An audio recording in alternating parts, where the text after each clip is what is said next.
South Africa have opened their World Cup campaign with a 102-run win over Sri Lanka. Sri Lanka will be happy with the fact that they've come not very close, but they've come close to the target because it was a big target and, well, it was a very tall mountain to climb. But Sri Lanka didn't do very badly. 326 is what they managed. Sri Lanka got the 79, Mendis the 76, and Shanaka finally in runs with 68. Well, the bowlers went all over the park again, but South Africa managed to win by 102 runs. Welcome back to Cricbuzz Live, everyone. I'm Saiyami Kher and I have PP and DK with me. Welcome back, gentlemen. We have eaten a nice heavy meal and watched a whole lot of runs scored today, but impressive by Sri Lanka in spite of winning by 102 runs, at least to close in that margin, PP. Yeah, I think they should be happy with the way I batted. I think that's something we spoke about in mid-show, that Sri Lanka should try and get some runs, and if you just turn the score around and say 326 in first inning, they would have been really happy with that score. And then there are a lot of batters who got runs. Shanaka got runs, Sri Lanka got runs, and the way Mendis batted, that was something that was outstanding. I think 76 of 42, that inning probably deserved that 100. So you wanted your players to get runs to reach to 326 and not just get blown away by from the game itself. If someone gets 428, it could have been easily 150 all out, and that confidence would have shattered more. But with this, I know they've lost the game, but they could gain a lot of confidence out of their batting performance. DK, I remember at one point, I think it was probably the 30th over when we were watching the game together, you said if Sri Lanka had 2 wickets in hand, they still had the game. So it was those 2 early wickets that went the first over that Jansen bowled, but it was a game which could have been closer if they had a few wickets in hand, you feel? They're on the 30th over, they were 223 for 5. If you look at how you want to chase these kind of totals, you're always going down the road of trying to score 180, 190 in the last 20, unless and until you do something exceptional. But most likely, if you want to chase down a score of 420, which has never been done, except once 434 was chased, so they would have been somewhere in the region of 160 to 185 to score in the last 20. And that's why I felt that if they had lost 2 wickets less, which would have meant what we spoke about in the com box, Mendis needed to get not 76, 176. That is how you can chase down such a score. If you remember, Herschel Gibbs' knock was a massive one. You need that kind of a knock to get close to those scores. Very close, because he was 175 if I'm not mistaken. Absolutely, so you're right there. 175 was what he scored. So you need that kind of a score for you to chase down 430s. That's not going to happen. It's not going to happen otherwise. Though I think the biggest plus from Sri Lanka's batting was Dasun Shanaka getting runs. He's been under the scanner a bit. He took a lot of time. He, in many ways, I think, wasn't thinking about chasing down the total. It was making sure that they didn't lose by much, which would mean that he has to bat long, and that's what he did, and that was really good to watch. So well done, Sri Lanka, in not losing the match by such a margin that it will put so much pressure on you from here on in the competition. Still, 100 runs is a big loss, yes, but they would take it. They could have easily lost by a lot more. Well, Shanaka is a big positive. We spoke about it in the pre-match show as well, because their head coach Silverwood spoke about how he is that team man. He binds the team together, and him coming into runs is a big positive for Sri Lanka. But also, PP, what we saw of Mendis, a mind-blowing knock, because we were almost like, where is he going with this?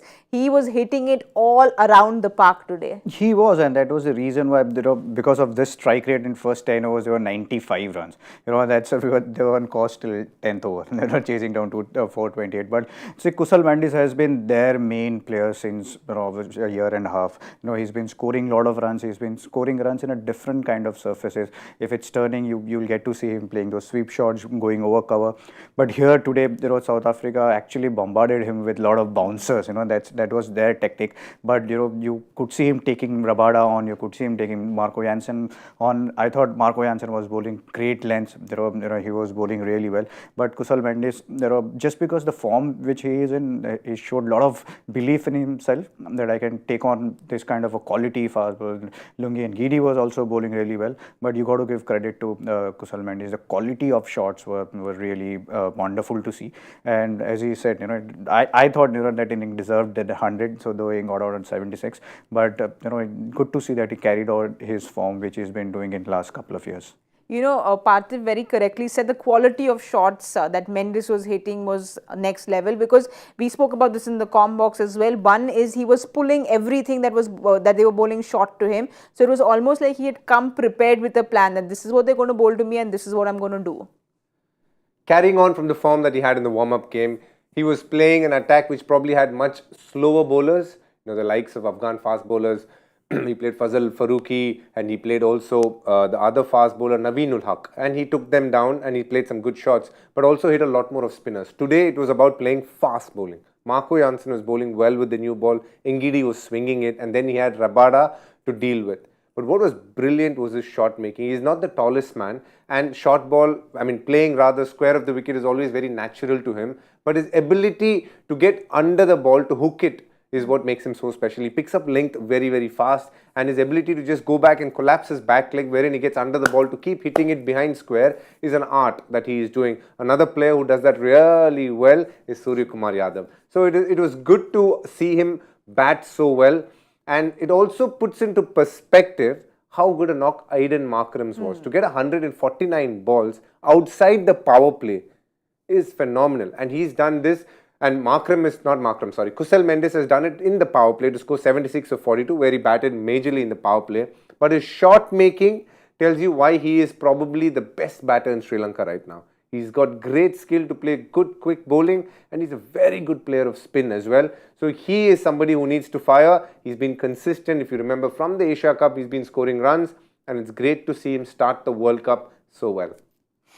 Talking about the Australian bowling now, we'll have a look at the bowling card. They started off really well. Sorry, the South African bowling, they started off really well, and then it almost felt like Mendis took them on, and then they didn't know where to go, because the first initial, like Parthiv, you were talking about Jansen and Ngidi, they both bowled really well in the start, and then they were just attacked by Mendis. Yeah, sometimes actually, looking at the numbers, they don't tell you the right story, especially, with the Marco Jansen's spell. He's gone for 92 runs, and that's a proper hammer. But I think he's bowled really well. He's bowled better than what numbers are showing. But the technique was, you could see their technique. They wanted to bowl bouncers to the Sri Lankan batters, and probably may not be the right ground to bowl this bouncer, because square of the wicket, it's quite small. Ball flies. The wicket was really good, but it was their plan. You could see that they wanted to bounce Sri Lanka out, but Sri Lanka was maybe gutsier enough and shown a lot of quality in hooking and playing square of the wicket. But once they started going for runs, what South Africa did, they could not come back to their normal length. I thought they missed out on that thing, that they had a plan A of bouncing Sri Lanka out, but Sri Lanka had their answers. But what South Africa could have done is, coming back to maybe try to swing the ball or try and hit the length, which they did not do it. And that is the reason why Sri Lanka could get to 326. If we can just have a look at the bowling card again, I think Shanaka went after Goitse, and he's in spite of that got those 3 wickets. So we know that there was a particular bowler they were targeting, but he still managed to get 3 wickets in his 9 overs. Goitse playing his first World Cup game, bowled sharp, and that was the good part about it. But also you can see bowling at the death is not his strength. So when Shanaka was going after him, he had to literally bowl a very defensive length, and that's not his natural skill. His natural skill is to attack, bowl more length balls, try and swing it outside a little bit. And Shanaka took him down because at that stage, the ball being old, he could hit down the ground. And also, he was batting with a tail-ender. So that would mean that the curtains could come down anytime. So he just used that opportunity to hit as many boundaries as he can. Though, having said all of that, I will give credit to Shanaka, because when you play international cricket and you're short of runs, it doesn't matter how you get it, you have to get it. And this will help Sri Lanka, because here is a man who's been needing some runs, and the fact that he took on a Quaitsia because he felt at that stage he was the most gettable bowler with his batting skill. He went after him and he was successful doing it. So it was good on Shanaka to do what he did. But Quaitsia will look back at this and say, I bowled really well today. I got the early wicket of Samara Vikrama in my first over, and then I got into good rhythm. I bowled some quick balls. I did bowl a little okay through the middle, especially to Shanaka. But between all that, rather before and after that, I have bowled well. So he's got to take confidence. You get the feeling that it will always be a call between him and Tabraiz Shamsi, depending on the conditions. But for a game that he's playing for the first time in the World Cup, he's done well. Parthiv, do you think he was maybe that bowler who could again get his length back, which probably Marco Jansen struggled with? But I think he struggled, but then he came back into some kind of rhythm. He did. I thought, as DK rightly put it out across that, he was hitting the length right, and to get a wicket in first over, he was bowling that good length, short of good length, which we always talk about, that, hitting top of the off stump length. But yeah, but sometimes when you go there, in the game you have your plans as a team, you go out with your plans. The plan was to bowl short, but that's something which obviously he'll go back and think about it, that I've bowled well in phases. Now how can I bowl well throughout my spell? Where did I go wrong? And maybe he did not pull his length back. Maybe that's something which he can go and think about it. But yeah, I think it'll always be about him and Shamsi whenever they're going to go and pick that side. Ever since whenever I remember South Africa, you equate them to some fantastic fielding, but it didn't feel like when I watched today's game, because they dropped so many catches. It almost felt like this is not the South Africa we know, because it's meant to be so good in the field. So that's something that they will want to go back to the drawing board and say we need to work on for the next game. If you had to put tick boxes, I think batting was a massive tick, bowling was a slightly smaller tick, but fielding was definitely not a tick. I think it was a day when they dropped sitters. They in fact missed a few while fielding. Having said that, Delhi can be a little hard ground to field at times, slightly smaller nature, understanding where you stand, because more often than not in bigger grounds you stand a little inside and then start walking in. In Delhi you don't walk in at all. At most stages when you're standing on the boundary, you are just stood on the boundary because the sides are very, very small. So it can be a very complicated ground to field. Also remember, not a lot of them have played in Delhi. Most of them probably would have set foot for the first time. Some of them must have, because they're part of IPL and they've played bilaterals against India. I will give them a one-off, but we definitely will know that, we know that South Africa is a proper, good, solid fielding unit, and they will come good in the field sooner than later. And they have a captain who's about as swift as you can get when it comes to running for a ball. So they are a good unit, but they didn't have their best day today. Parthiv, you think Bavuma's captaincy was impressive with the way how he was just rotating his bowlers in spite of the attack from Sri Lanka at one point? I think Bavuma has been an very good captain since a year and a half since he took over the South African cricket. Remember, the South African cricket was also in turmoil when Bavuma took over captaincy. So he's been impressive as a captain. He didn't get runs for a year almost. He didn't get anything for a year, but they were still backing him because of his captaincy skill, because of how he was handling the side. And today, see, when you have 428 runs on the board, you don't have to think too much about it. You can take your chances. You can keep rotating your bowlers. But just putting this game aside, I thought Bavuma has been an impressive captain for a year and a half.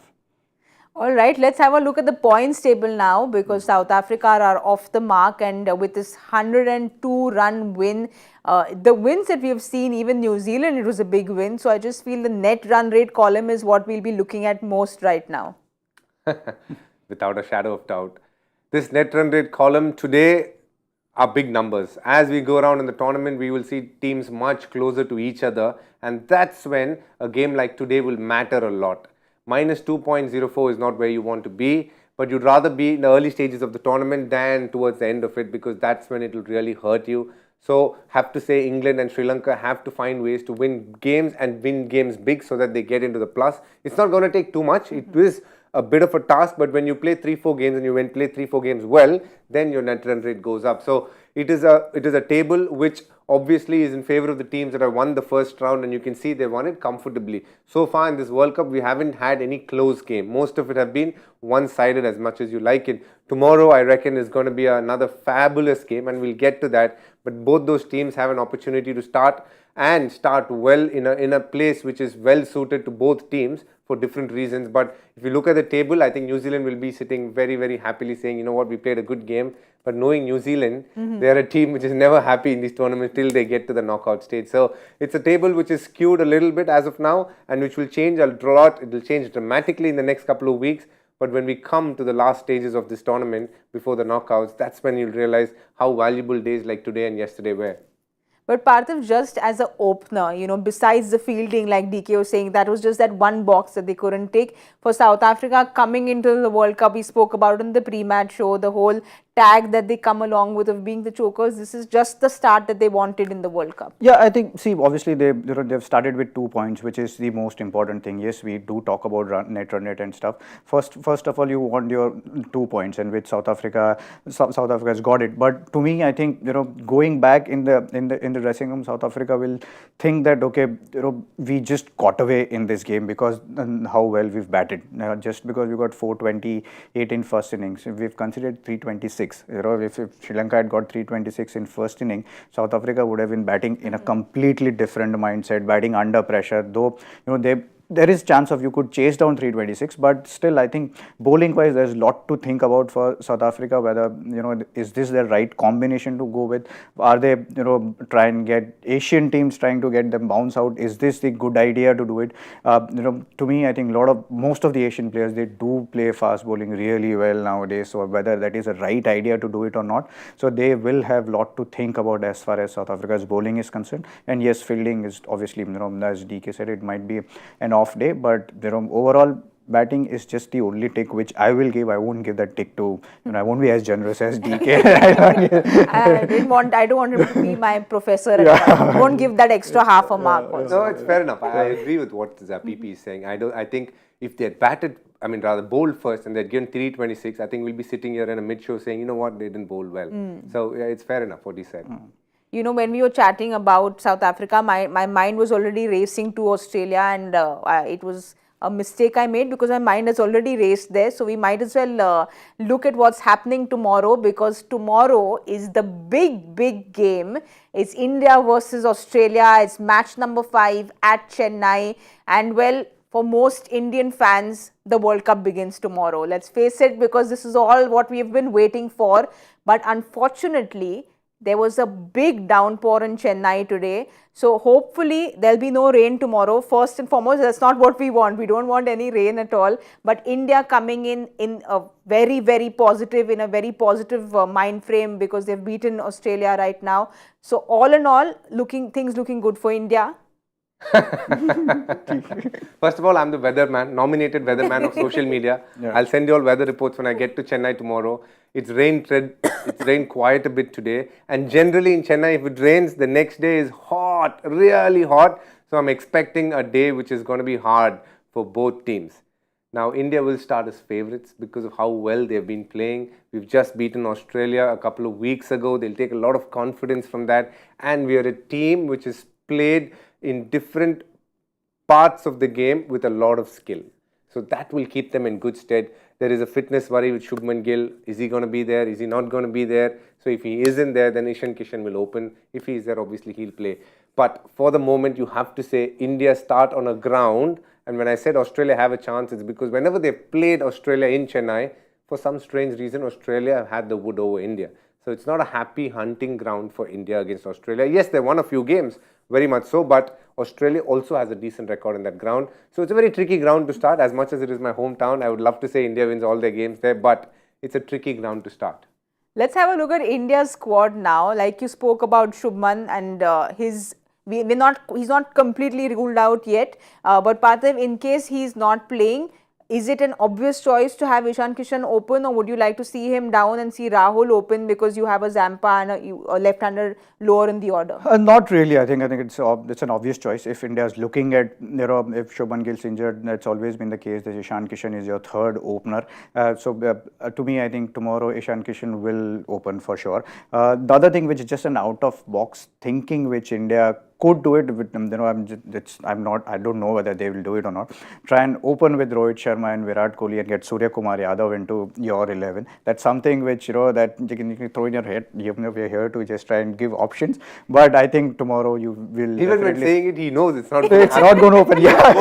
Hopes. Surya Kumar Yadav will. Yeah, but I think tomorrow, Ishan Kishan will definitely come. But another thing, do you think we'll be seeing 3 spinners tomorrow, considering the home ground, your home ground? Oh, 100%. So I'm going to say what I feel is 11. We'll see if it checks out. I feel it will be Rohit Sharma, Ishan Kishan, Virat Kohli, Shreyas Iyer at 4, KL Rahul at 5, Hardik Pandya at 6, Jadeja at 7, R Ashwin at 8, Kuldeep Yadav at 9, Siraj and Bumrah. This I feel will be the 11 that India starts with tomorrow. We'll know at 1:30 But I feel this will be the 11 that they Yeah, I think it's the same answer, straightforward. So then I think, you was see, just what happened? Surya will fit in. No, I'm saying You would like You would to like- see I him. am saying that's another thing which India could be thinking. You know, when you're a captain Left or a field coach, thought from a yeah, left-hander. yeah. When you're a coach or a captain, you look at options. You look at what can we do. So that's something which I'm just trying, just throwing in my little humble. But if you were the coach, what would you do? Ishan Kishan opening for sure. I mean, that's without a doubt. You don't want to. You know, as much as Yeah. Surya is a good player, I think he also knows he has to wait his turn. In Yeah. ODI cricket, there have been others who have done really well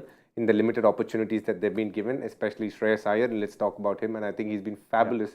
One of the most consistent run getters post the 2019 World Cup. And that would mean he's earned the right to start the game tomorrow. Yeah, I And think also that, just a left-hander which we need. You know, we See, don't have too many see, left-handers. it doesn't have to be left and right hand combination. If India was looking for a left and right hand combination, we would have seen that a year back. You know, now that's something which India has never looked at it, and that is the reason why when we are sitting here and talking about playing 11, it's an obvious choice. I think 100 out of 100 people will say that this will be an 11 which India will play. So that way you have to give credit to the think tank, the captain and coach, that they came with the settled side. They were sure about their plans. They were sure of they needed someone batting at 8 or a bowler who can bat a bit. So you can actually predict 11, unlike other World Cups. So I think that's where I think you got to give credit to India, the way they have prepared till now. And in my opinion, I think India couldn't have been better prepared than that. Everyone is in great form. Everyone has done their job, especially Ishan Kishan, who can open. If someone gets injured in the middle, if you want a left-hand option, he is also there. So every box has been ticked as far as India is concerned. It's just about going out there and try and express yourself, and knowing that there are 1.5 billion people right behind you to back Indian team, and I'm backing. I think that will be, for me, I think. And I'll also tell you why I feel having a fully pronged right-hand batting middle order is okay, for two reasons. One, I feel Shreyas Iyer and Surya Kumar are terrific players of spin. They play lovely shots. Surya plays the sweep, whereas Shreyas, anything full, can put it away for a 6 and rotate strike really well. So number one being that. Number two, the biggest difference when Australia played us 6 months ago, when they beat us in Chennai in the last match, when 1-1 going into Chennai, when they beat us, Ashton Agar was there. Today he isn't there, so they have just the one man to take it away, Zampa. Yes, they have a Manas Labuschagne, but I wouldn't be worried about him so much. The other option is Glenn Maxwell. So they don't have the spinners that India need to worry about. So for me, it's a left field choice, but in case they want to go with the all right-hand team also, it is completely okay looking at how well they play spin. And to me, I think, see, the way it doesn't matter, a good player is a good player. We saw that in a first game against England. Two left-handers batting in the middle, both of them got 100, even though they had an off spinner in Moeen Ali. But you still, if you're a good player, you can still get runs. This is something which, sometimes I play that I think as coaches and as captains, or as, you try and analyze things, you try and overthink a lot of things, and that's where you get into trouble. And as you said, Shreyas Iyer has been phenomenal in last year and a half. So everyone actually picks themselves. You don't have to worry about thinking at all about who's going to come in and who's not. Well, let's have a look at who picks themselves in Australia, because like you said, they will really miss Ashton Agar, because there is just Zampa, there is Glenn Maxwell who got those 4 wickets, but otherwise, what do you see the 11 like tomorrow, TK? For them, if you do look at their batting order, it'll be David Warner, Mitchell Marsh, there'll be Stephen Smith at 3, Labuschagne at 4. After that is what they need to start thinking. So they have Maxwell at 5, and Carey at 6. At 7 is the choice they need to make. Are they going with Marcus Stoinis or Cameron Green? That's the only choice, because then after number 7, it'll be 8 Zampa and 3 the fast bowlers, Stark, Hazelwood and Cummins. So the only choice that Australia will be making, is it Stoinis or is it Cameron Green? Otherwise, their 11 is sorted as well. And that's a good sign going into a World Cup, knowing that this is 11 that I'm going to play, and my only player is a 12th player who is again having a great shot into playing in this 11. But that is a call that they'll have to take tactically, and it will be hard on one of those, whoever misses out, because both have been doing well. But I do think they will go with Cameron Green, because they've been backing him. He's had a phenomenal time in IPL.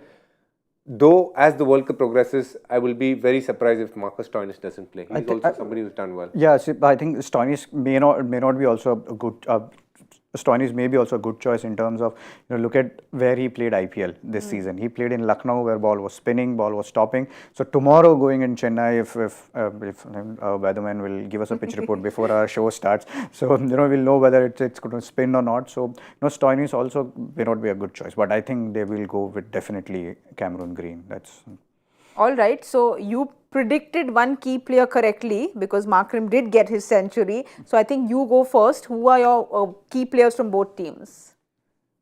Rohit Sharma for India, David Warner for Australia. Okay, openers. I'm going with Virat Kohli. I think against Australia, he loves playing against Australia. Big occasion, and we've seen how many times he gets runs on big occasions. So Virat Kohli. And for Australia, I'm going with Pat Cummins. Just because he's got pace, he's going to bowl in that middle phase. If you have a good partnership and he can come in and take a couple of wickets, India can be in trouble. So I'm thinking Pat Cummins is the player to watch out for. Well, you said Rohit Sharma, and he had something to say in the press conference because he's, I think, gotten quite emotional, and he said that I've said it many a times that it was always a dream to be a part of the World Cup team, and then now to be a part of the team and then the captain. I don't know how to describe that because it's a big deal for me. So Rohit clearly is getting emotional also because the World Cup's happening home, he's captaining at home, so a big moment for Rohit as well, Parthiv. Yeah, I think it is probably that thinking is coming from when he missed out into that World Cup squad in 2011 where it was home World Cup. I think that is the reason why he got a bit emotional, and obviously it is a big deal when you're leading Indian team into World Cup. There is no doubt about it, and it's good on him to just express himself and saying that this is something which is very important to him. And see, it's not that he has not played World Cup. He's played World Cup in 2019. He scored 500s in a World Cup. He's got 100 in Australia in 2015 World Cup. But just to come out and say that it is a big deal, and it is a big deal. It's a World Cup. There is no doubt about it. And but for someone like Rohit Sharma, I think he has an opportunity to write down his name in the history book of being a World Cup winner captain. Alright, the news is that there are some injury concerns over Stoinis, so it looks like it is going to be Cam Green, but we will wait and see what happens tomorrow because given a choice, I'd like this to go on and on. It's India's first game of the World Cup. I'd like this to go on and on, but we can't go on all night because we have to come back fresh tomorrow and we have to answer Mr. Joy Bhattacharya's question, which DK said he has the answer to. So let's have a look at the question. In 5 ODIs, this head coach played against a certain bowling coach. He was thrice dismissed by him. Identify both these coaches of World Cup teams. So I think the head coach is Bangladesh's head coach, Chandika Hatrasinghe. And the bowling coach that they're talking is from the other game that happened today, which is Alan Donald for Sri Lanka. He seems very confident, Parthiv. I have no clue. No, actually, Alan Donald also is part of Bangladesh. Bangladesh is setup. I got it wrong. Yeah. The answer is correct. But I got where he works wrong. Oh, yeah. Oh, well done, DK. Applause because you've got a Joy Bhattacharya question right. So well done. I was thinking of Rahul Dravid and Alan Donald. Yeah, okay. So that's some maybe. So we'll give you half a mark. We're not strict invigilators. Yeah, my size only deserves half a mark anyway. So that's okay.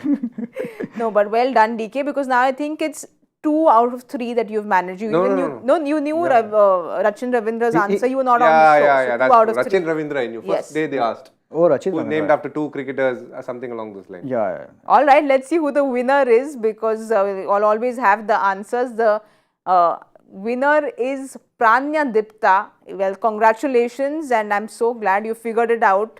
I just wish there were some clues to me that you all can maybe tell me on Twitter how you all manage this because I have no clue about how you all do it.